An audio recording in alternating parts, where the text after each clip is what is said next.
Okay, so it seems like the more we look at some of these evolutionary families, it's just proof that these Pokemon really did have to exist because they were replaced by another Pokemon much later on. So here's another one for you.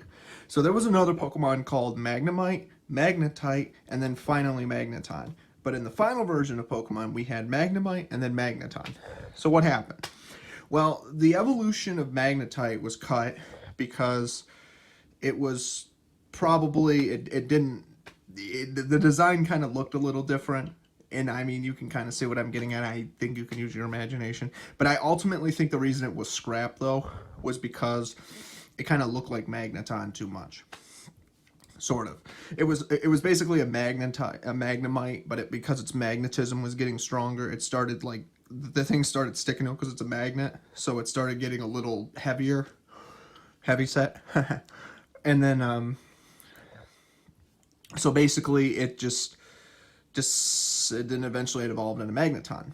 So here's what else happens.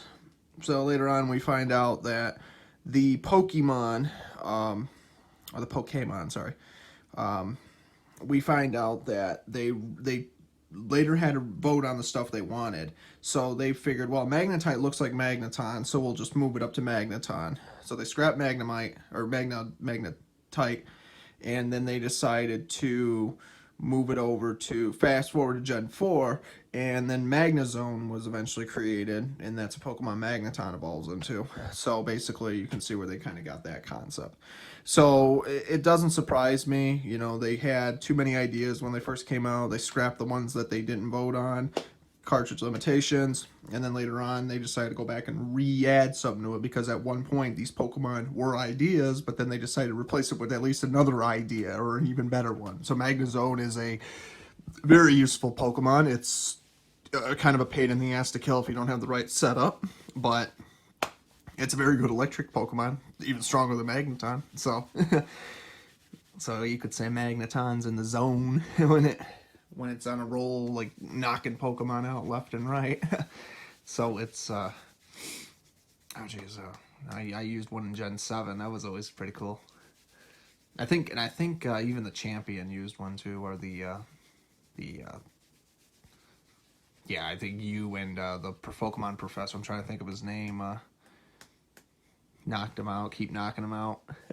But Magnezone was introduced in Gen 4, and then there was, what other Pokemon was there? There was a bunch of other ones from Gen 2 and all that were moved to Gen 4. I think really that's where they kind of got the idea. They're like, wow, they might basically just moved a bunch of Pokemon over. I think, you know, because I remember when Gen 4 came out, a lot of people were saying that, you know, they were kind of wondering, like, where all the fire Pokemon were. Like, you know, there wasn't really too many of them. And really, I think that would have been a perfect time for them to bring Mekon and, I think the pre-evolutionary Ponyta. I'm sure people would probably think that'd be pretty cute.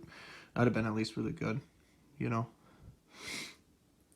You know, there would have been, you know, they could always add more Pokemon. I mean, it's really not that hard. It's just, you know, I just think that they're, I wouldn't say running out of ideas. They just figure, well, you know, it's a lot of work already. So maybe they, you know, because the way the Pokemon are, it's like, you know, what do? You know, you have so many, you have to read, I mean, obviously you recycle a lot of stuff, used assets, but at the same time, though, it's, you know, I mean, it does take a lot of hours to program, you know, even when Gen 1 was done. I mean, as simple as those games looked, I mean, Satoshi Tajiri said they spent at least 1,000-something hours just even programming it, you know, trying to figure out, like, all the ideas they wanted, how to, it was nuts, but it worked, though, you know. So fast forward years later, and it just, you know, it just gets harder and harder. So I can understand why they say the things that they do and some of the things that they, you know, to want. You know, it takes years to program a game, and then yet it might only take within minutes to be able to beat it, you know. Kind of interesting how that concept works. So yeah, just one of the many ideas they scrapped, but they recycled it into something else. So they did end up using it. Just like Crobat and, you know, some of the Pokemon that were eventually scrapped from the evolutionary line, they replaced it with something much stronger and much more complex to look at, you know. You know, Magnemite was definitely a very interesting Pokemon. I always like the sound effects it made because it's, you know, a magnet basically. But it's the electric fields that it gives off is pretty cool too.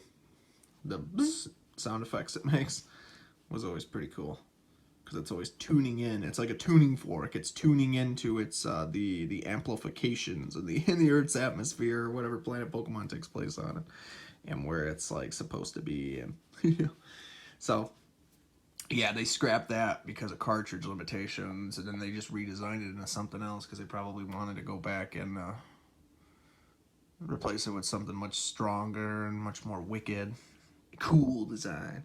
I think they did the same thing with Gorochu. They probably scrapped Gorochu because of, again, cartridge limitations, and they probably thought, you know, because Pikachu was the mascot at that point, they decided, well, we'll throw in like an Aloha version years later of like Raichu. So they kind of gave it like another evolution.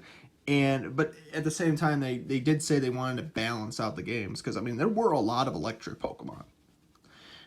I do think, I mean, Omega was an electric Pokemon. They scrapped that, replaced it. They basically turned it into Blastoise, even though Blastoise was already another Pokemon. But because they figured, hey, you know, we'll just vote on these Pokemon, and you know, so they basically just already had Pokemon that were similar, and they just thought they picked the ones they wanted because it was their series, you know.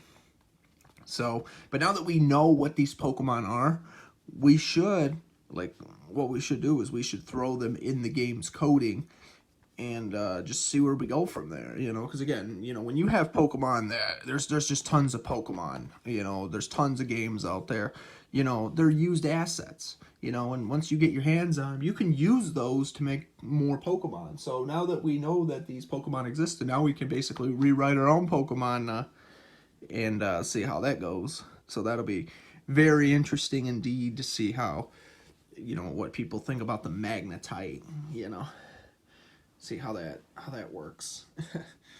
And so anyways, I do honestly think that it was probably for the best they cut it, but at the same time though, they probably would have kept it if because they turned it into something else, you know. Would we still have gotten Magnezone if it wasn't for them cutting Magnetite? I wouldn't be surprised. We probably wouldn't have, but, you know, it would have been an interesting Pokemon nonetheless to see. So, it'll be interesting to see how that plays out. Yeah, but if you ask me, though, I wouldn't be surprised. Again, that's just more proof that most of the ideas that they had, they cut them and then they recycled them into something else. So they did end up using the final versions that they wanted to, so I wouldn't be surprised at all. But at the same time, it still does make me wonder, though, you know, how many other Pokemon have been scrapped altogether, and what are the other index numbers that we still don't have, you know, because we're just still talking about the ones that we have on record right now. But if the other 112 index numbers are at least missing, then does that mean that they were just Pokemon that were eventually just redesigned into something else? Or were they Pokemon that were entirely scrapped, but they were the Pokemon that we finally did get in the final versions, you know what I mean? They could have just been different designs. See, that's what we're noticing with the 39 Pokemon that we know of so far, is that a lot of the Pokemon were scrapped, but most of them actually were, believe it or not, just other Pokemon that were said to exist. Most of them were just other ideas and then eventually reincarnated into something else, or maybe altogether they were just like influence. Like, for example, like there's another Pokemon breed, like there was a cheap, like Mario influence. Because again, Satoshi Tajiri was a huge Shigeru Miyamoto fan, and when he found out that Shigeru Miyamoto was the one that actually helped him get through the, you know, help the CEOs later on make all this money, and himself, and, you know, and it helped Nintendo out. That's kind of what happened here. You know, so he put something in their honor because they helped him out. So they did a business tribulation. So it's kind of interesting. I'll have to make a video about that, like the cheaps and you know, some of the Pokemon that were cut drastically from it. Like there was the cheap, and then the Pokemon that evolves into, and then there was the blooper Pokemon, and it wasn't called a blooper, but it definitely looked like a blooper though. And then it also evolved into a giant squid, you know? So it's interesting how we got so many Pokemon that, you know, were, in fact, water-type Pokemon. But it's, you know, based on, like, the ocean style. You know, you'll be surfing along, and all of a sudden you run into this bad boy. So that's pretty cool. So also, what else can I say? There's a lot of Pokemon that definitely... we don't know about, which are pretty cool. So yeah, if you haven't already subscribed, if I find anything else, let you know, but I will be making more videos. So expect like some of them today at least.